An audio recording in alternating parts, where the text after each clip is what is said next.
हाँ तो दोस्तों, आज हम लोग देख रहे हैं क्लास 10th का मॉडल सेट 3, जैसे आपको दिख रहा होगा साइंस का। देखिए इसमें पहला क्वेश्चन क्या बोला गया है।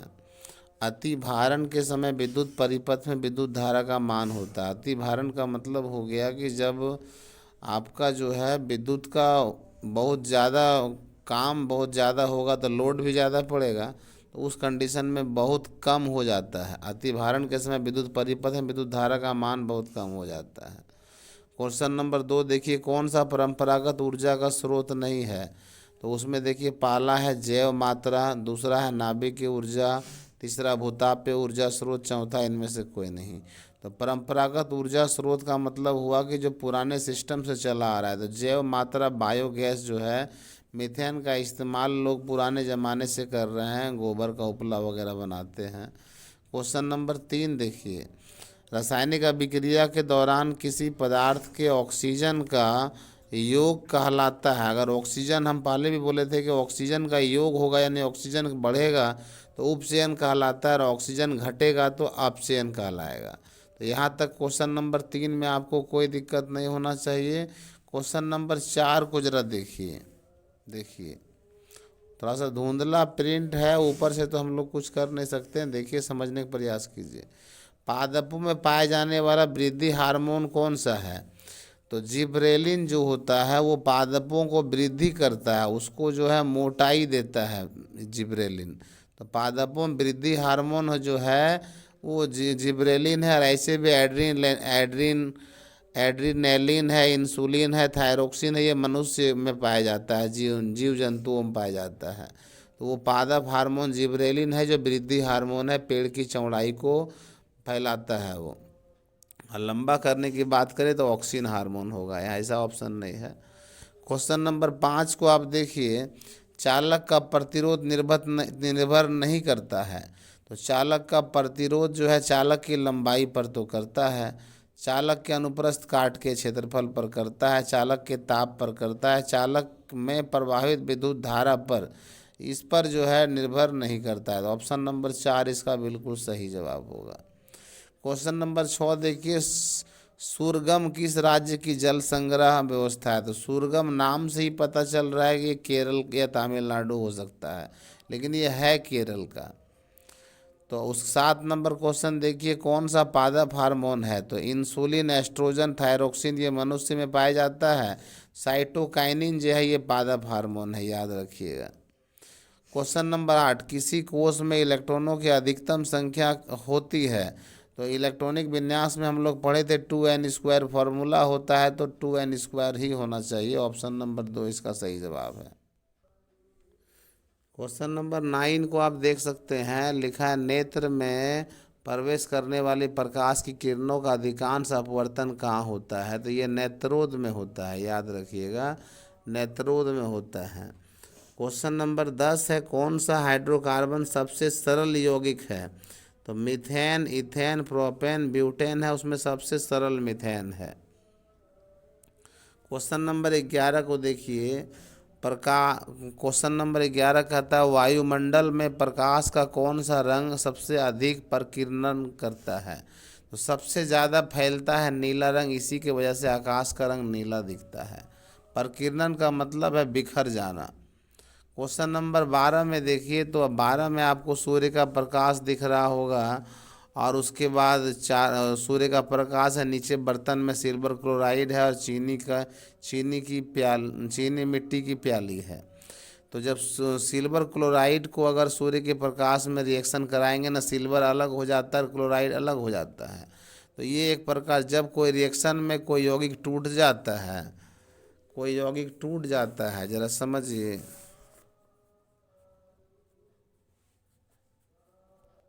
जैसे देखिए सिल्वर क्लोराइड AgCl2 है, अगर ये रिएक्शन करके अलग होगा तो Ag अलग होगा, Cl2 अलग हो जाएगा।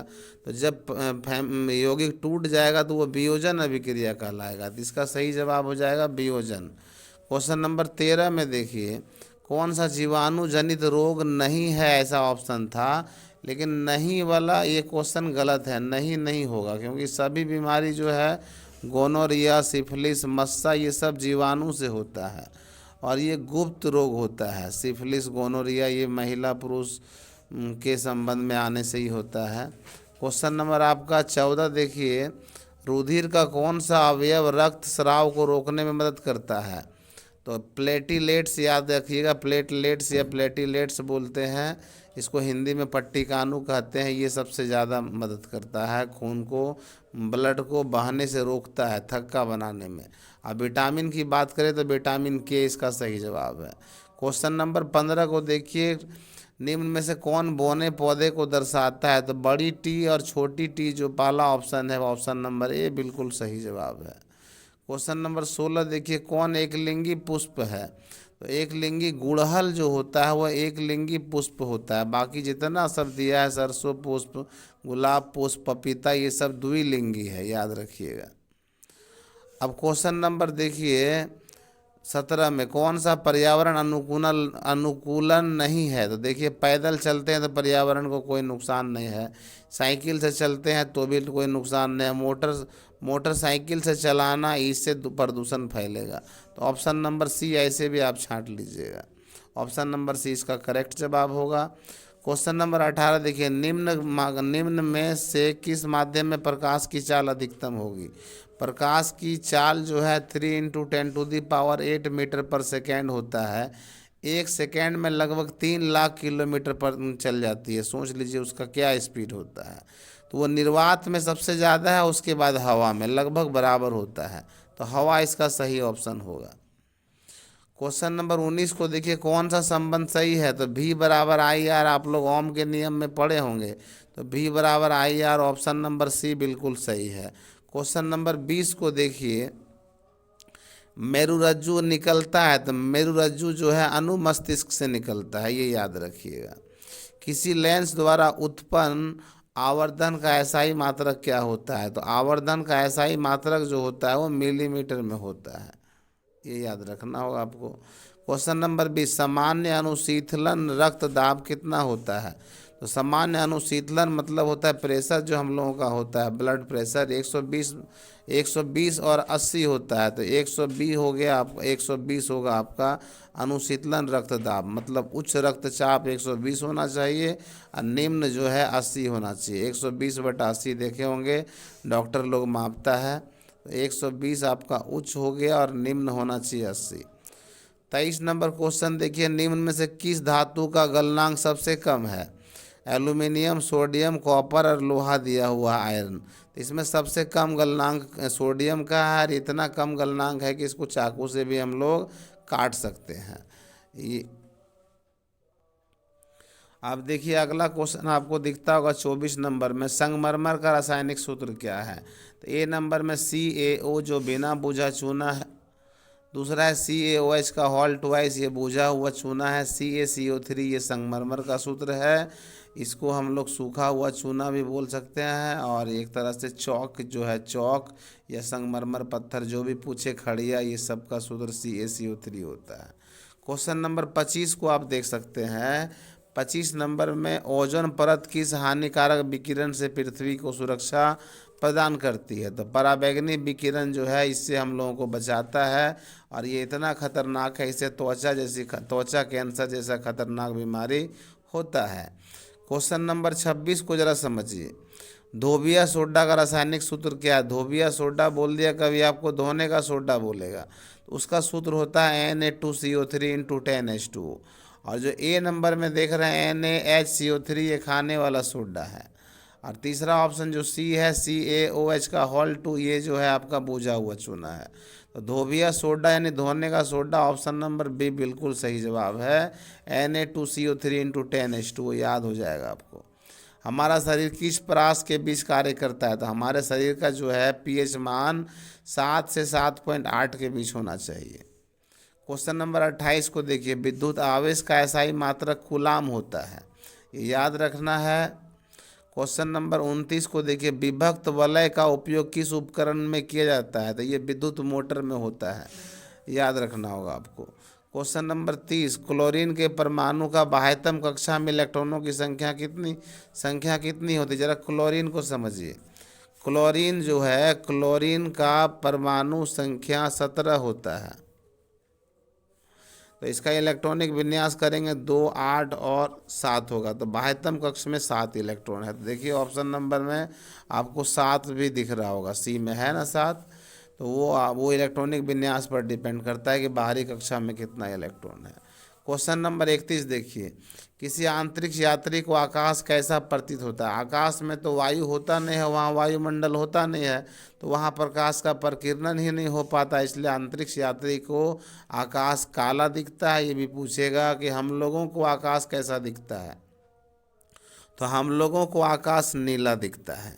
क्वेश्चन नंबर 32 को देखिए, ऑक्सीजन के 2 परमाणुओं के बीच कितने आबंध बनते हैं। ऑक्सीजन के 2 परमाणुओं के बीच में कितने आबंध बनते हैं, जरा देखते हैं। देखिए ऑक्सीजन के बाहरी कोश में ऑक्सीजन जो है, ऑक्सीजन का परमाणु संख्या 8 होता है, उसका इलेक्ट्रॉनिक विन्यास 2, 6 होता है। तो एक ऑक्सीजन के पास बाहरी कोश में 6 इलेक्ट्रॉन है, तो 1, 2, 3, 4, 5, 6 लगा दिए। इसके पास भी 6 है, तो इसका 2 जब ये ले लेगा तो उसका 8 पूरा हो जाएगा। उसका जब दो ले लेगा तो उसका 8 पूरा हो जाएगा, और ये इसका 2 ले लेगा तो इसका 8 पूरा हो जाएगा। तो 2 इलेक्ट्रॉन में एक आबंध बनता है। तो आप भी बोलिए, आप भी सोच के देखिए कि 2 ऑक्सीजन के बीच में कितना आबंध बनेगा। तो द्वि आबंध सही जवाब होगा, इसका द्वि आबंध जो है इसका सही जवाब होगा। ये क्वेश्चन नंबर 32 नंबर क्वेश्चन का सही जवाब बी होगा, बी। ये मिस्टेक हो गया है, बी आपका सही जवाब है, द्वि आबंध होगा। अब ये देखिए, ये एक जीव है जिसको हम लोग प्लेनेरिया या गोनो प्लेनेरिया है, ऐसा जीव है। इनके शरीर के 3 भाग हो जाते हैं, और 3 भाग, सिर अलग हो गया, पेट अलग हो गया और पिछला भाग अलग हो गया। ये तीनों फिर नया से फिर से अपना शरीर को बना सकता है। इस विधि को पुनरुद्ध भवन बोलते हैं, याद रखिएगा।